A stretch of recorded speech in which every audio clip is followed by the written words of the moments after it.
Hey, welcome back, everybody.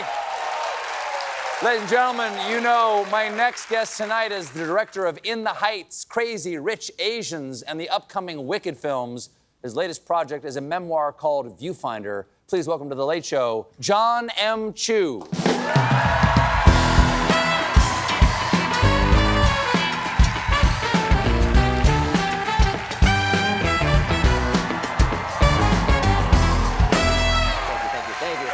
Hey, so nice to have you on. It's great to be. I haven't eaten carbs for 4 days just to be here, so Really? I can sit in this chair now. I never eat carbs. in your new memoir, yes, right here, it is called Viewfinder. You dive into your childhood stories and talk about your journey through Hollywood. Where'd you grow up?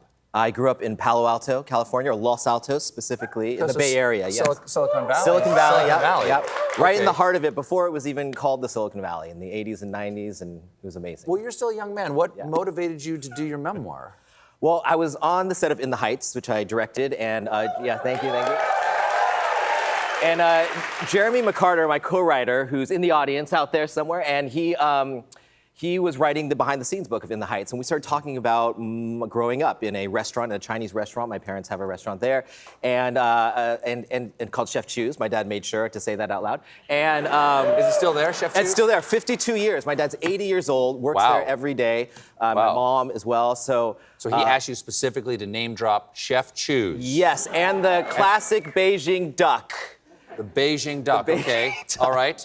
And then we started talking about the growing up and going away from technology, coming to Hollywood, trying to be a director, and then all of a sudden both worlds colliding. That I was on the front lines of when digital video was being invented, when YouTube came out, when everything changed, and he was just like, this story needs to be told. You have such a unique point of view of that. Well, growing up in a family that had a restaurant, yes, that's a really demanding job, running a restaurant. Did you learn how to make any of the dishes? Like, can you go in there if you wanted to and whip up like a happy family or something? Yeah, I mean, I'm terrible. When you really? When you Your parents didn't make you learn? No, when they feed you. When you are the son of a restaurateur, they just give you food all the time. So I unfortunately know nothing about it, but I love to eat.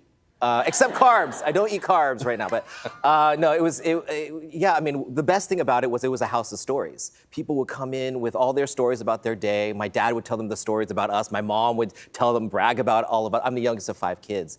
And so I grew up hearing stories everywhere I went. Did your older brothers and sisters have to learn how to cook?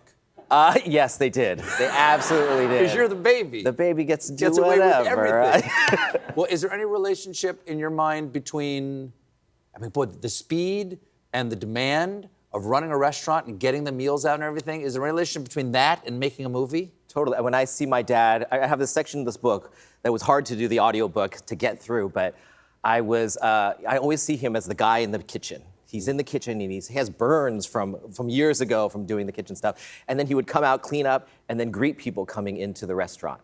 And my mom would too. And no matter how they treated him, he would always be so gracious. And he always said to us that, we are ambassadors. Like this, we may be the first Chinese family that they ever meet. And no matter what they think of a Chinese family, when they leave, we want to fill their bellies, but also their hearts. So next time they see a Chinese family, they'll know that they should treat them accordingly. And yeah. Well, growing up, in the growing Silicon Valley, as you say, before Silicon Valley was called Silicon Valley, you've seen extraordinary technical revolution going on. Yeah. I mean, the fact that, people watch things on that little phone. Yeah. Which, which came along just shortly after, as you said, YouTube started. That phone came on to watch it on. Yep. And now the latest is AI, which causes people a lot of worry in our industry. Yep. How do you feel about the rise of AI? Do you think it's a danger or a valuable tool? Well, growing up in the Silicon Valley, you know how technology means there. Like, we were always thinking about tomorrow. The engineers were first there in the 80s, and it was all about what are you creating to help make a better tomorrow? And technology has done that for me. People in the restaurant gave me computers and digital video editing equipment when I was 14, 15 years old. I could not afford that stuff. They gave it to me, and I learned this craft of making a movie that I had no business knowing. I came to LA, and there was still film, and so I had to learn the film side. And technology has always been there to help push us all along. And the power of human beings to outpace technology has always happened. And I believe that in 1,000%. That when you look at something like Instagram and cameras, everyone has a digital camera on their phone now. Photography, the lenses look great. They look like great photos.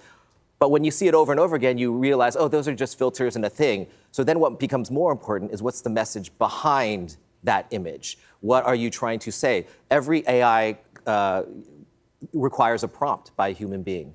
And so I believe that AI, yes, and all the conglomerates should be fighting for our libraries and protecting our creative output that we've made before, for sure.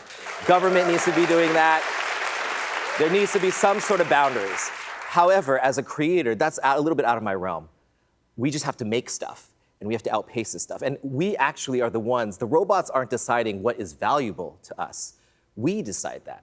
We decide that a piece of vandalism is a vandalism, or is it actually poetry of rebellion? Well, doesn't the algorithm sometimes decide what your tastes are and you find yourself in the infinite loop of scrolling? That the algorithm has guessed what you like and then it's close enough that you kind of get trapped? But I think we're getting wiser on that. Okay. I think all technology I think has you're a young learning enough curve. to get wiser, I think. Yeah, just fair. But I have no doubt in our power to outpace it. You see electronic music. You don't have to have a live band if you have electronic. And now there are artists who use that and create art from that. Art, to me at least, is meant to provoke or evoke something in other humans' minds, to come up with another idea.